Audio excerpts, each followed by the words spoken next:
Hey, what's up? You know that saying, old habits die hard? Go check out the previous part to gauge your bearings. This dude had old habits that were dying hard, in that he was used to women throwing themselves likely at his feet because of his wealth, his influence, and his opulence.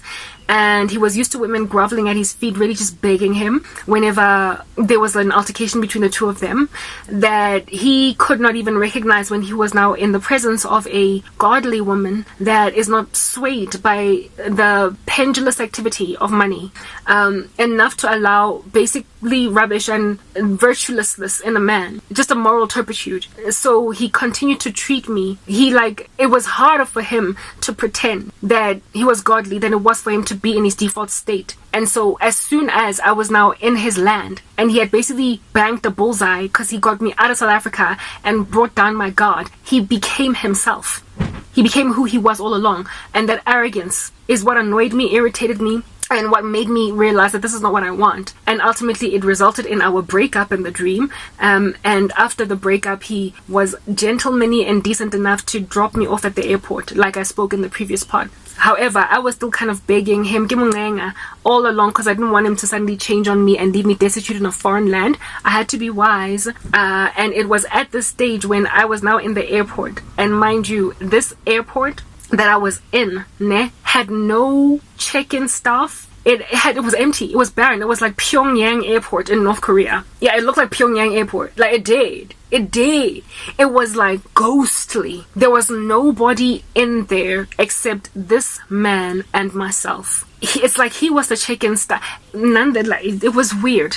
I'm trying to understand this dream as I explain it, okay? There was no one there, but in this airport, I was begging him all the way up until I finally boarded an airplane, alright? The whole environment was shrouded with darkness up to the point of boarding the airplane. And before I boarded the flight, when I was talking to this man, I appeared to be reaching him for sense, just on a generalistic level. Like, remember I told you guys that he went from wearing a red outfit? Well, during the time when I was talking to him, his outfit started to go from red to a yellowish color. It's almost as if though the witchcraft was being drained out of his outfit, and it was as a result right there and then changing in color. But I never got to transform him completely for Jesus by the time I left. It's like he had conviction, but he wasn't entirely convinced. He was less rude, and this time he was not he didn't wear a pomp about him where he was like, I'm the one taking care of everything now. He was speaking with me like a person when we were waiting for my airplane to board at the airport, such that I believe by the time I left him with some kind of conviction that he needs to just change his ways. He was slowly changing in front of me, but I never got to see the full transformation. Right? Then I got into the airplane and I was, guys, this is such a long story. This dream has so many facets to it. Here it is that I'm inside the airplane, alright? And it's a regular flight. It looked like economy class. It wasn't first class or anything like that. And I'm sitting in this chair, aeroplaning, just literally sobbing, okay? Sobbing.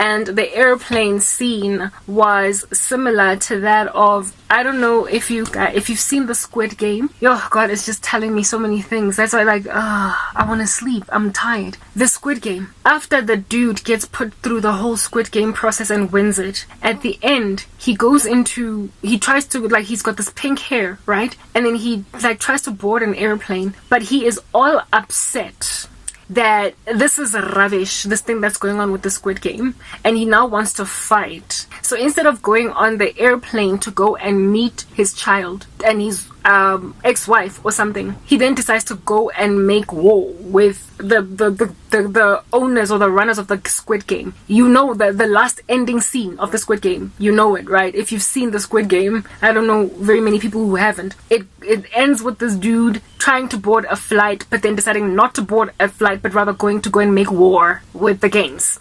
Alright? Yeah, cool. Decides to stay in Korea instead of going to America. The airplane that I was on, I had an understanding in my dream that it was like the airplane of that dude from the Squid Game.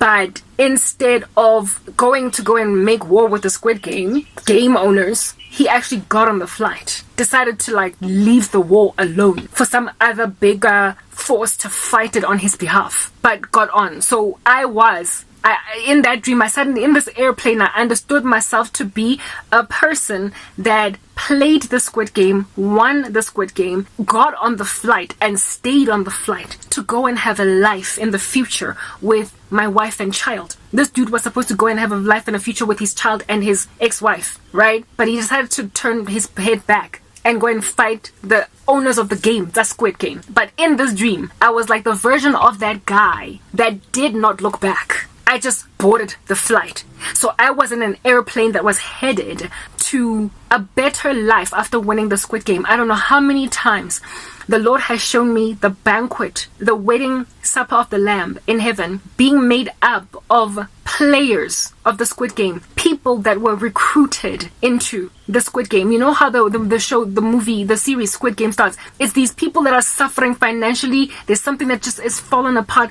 going awry in their lives, and they get recruited strategically by this satanic organization precisely because they're suffering. And they put them in a position to struggle a lot, and then they lure them into the Squid Game only to face death. I've had a dream of a banquet hall full of these Squid Game players wearing bright white clothes in the Squid Game premises, but they were not playing and they were not about to play. They were done. It is because God was showing me that what the world is currently doing with believers, with some Christians, is Satan is putting them in a position to suffer so much want. You know, like with the test of Job. Have you considered my servant Job? That they will eventually agree to play the Squid Game. That they will eventually agree because of being dangled in front of their faces money. And to play a game that is basically endangering their lives. But these will have been people that resisted, that literally looked at God and said, no servant shall serve two masters. People who decided to turn away lucrative offers of money in exchange for sacrificing or compromising their souls to the devil. So the Squid Games were yet to commence in this dream that I had. And everybody in there was wearing these bright white clothes. And all of a sudden, instead of the Squid Games starting, it was just like this big fat banquet hall where they were now eating dinner. And they were not going to play at all. It's people who resisted the temptation to capitulate to money rituals in the face of adversity. People like me. People who get invited to play the Squid Game but don't. People who get invited to respond to that funny phone call but decide not to go. Decide not to get picked up by the like SUVs that pick up game players in the Squid Game. There will be people who are going to enter into the rapture that will have been in so much adversity and squalor in the run-up to the rapture, having been offered so many opportunities to get their lives back, but that are not godly, that will have rejected them, and they will suddenly find themselves in heaven. Literally, participants, or not participants, but tributes or game players of the Squid Game that chose not to respond to the satanic temptation. Yeah, so in this dream, I was like one who played the game but won it. And instead of deciding to go and fight the game master, I stayed on the airplane, I got on board, and I sat down in my chair, and the flight took off. Next part.